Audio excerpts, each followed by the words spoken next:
Acting Chief Justice Raymond Zondo's press briefing to address Tourism Minister Linda Sisulu's opinion piece has backfired and opened him to questions regarding his credibility. Various sectors of society have come out to criticize Zondo, with the Njabanguni Council calling the press conference a pathetic attempt to stifle democracy. Zondo called a press briefing so that he responds to an opinion piece written by Minister Linda Sisulu in her personal capacity, where she expresses that which she believes the people of South Africa generally and Africans, in particular, ought to assess and begin to discuss. This was a citizen exercising their democratic right to freedom of speech as enshrined in the country's constitution, the council said in a statement. The council said former Chief Justice Mogeng was on record stating that he has resisted overtures by certain characters to offer him money, something Zondo had never addressed himself. It added that it was baffling for Zondo to attempt to project members of the judiciary as saints. We have also seen various cases where judges in a drunken stupor crash into people's fences and simply evade any form of accountability. South Africa has innumerable cases of judges not carrying themselves in the manner that is expected of a judge, and thus when a citizen of the country expresses an opinion in that regard, who does Zondo think he is to attempt to stifle this pertinent debate? We, as the people of South Africa, owe Raymond Zondo absolutely nothing. He wasted billions of taxpayers' money only to request the Democratic Alliance to write his report for him. The council. It further questioned the conduct of judges with regards to their handling of the CR17 bank statements, which remain hidden from the public. The council added that the very same judges say that President Cyril Ramaphosa did not personally benefit from the donations made towards his presidential campaign, yet they in the same breath concede that the funds were intended to ensure he becomes president of the ANC. The judges in South Africa, and particularly as led by Zondo, have become a sewerage of corruption beneficiaries. We must remind Zondo that those sent to Robben Island and other prisons in the country were sent there by judges, including Nelson Mandela. Zondo must be reminded how corrupt the judiciary was during the times of colonialism and apartheid. He and others of his decadence have now ensured returns to those dark evil shenanigans.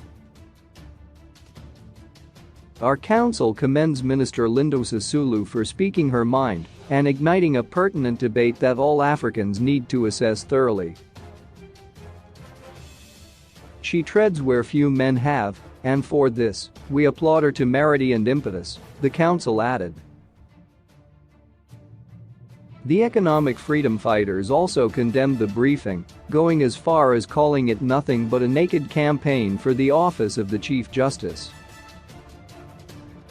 The party said the address lacked substance and purpose. Spokesperson Bayani Pambo said the press briefing tied the entire judiciary to a poorly articulated and empty response to an opinion piece. Zondo went on a repetitive tirade, framing a political discussion about the slow pace of economic transformation in the country as an attack on the judiciary.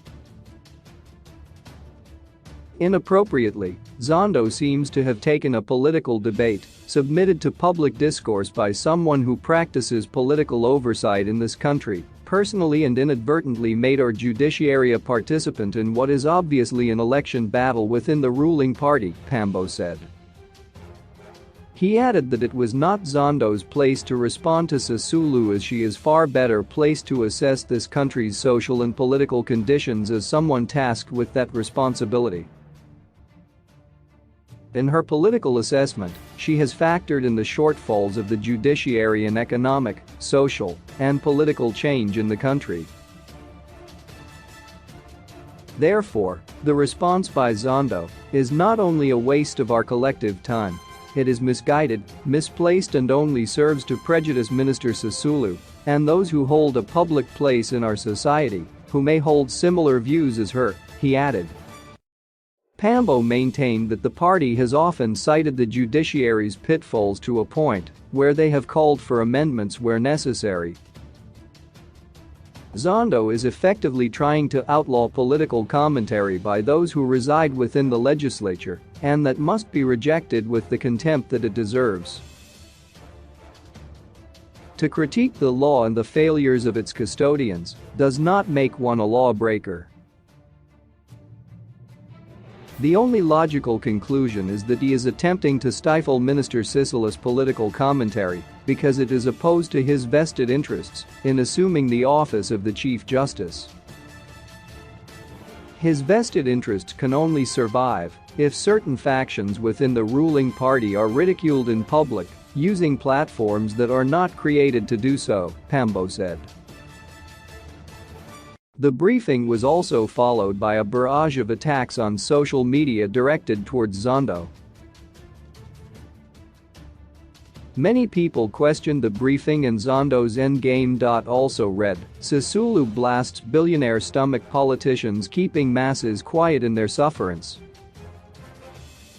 Nzwanel Manyi tweeted, the stunt by Zondo requires analysis. 1. How can he launch an attack on the member of another arm of the state without following any process whatsoever? 2. Since when do judges hold press briefings to censor opinions of members of the public? 3. Is this to eliminate CR competitor? Kim Heller tweeted, wow, a-hole acting Chief Justice Raymond Zondo calls a press conference to respond to an opinion piece written by Minister Lindo Sisulu. Imagine if this same energy and focus was put into social and economic justice, cry the beloved judiciary.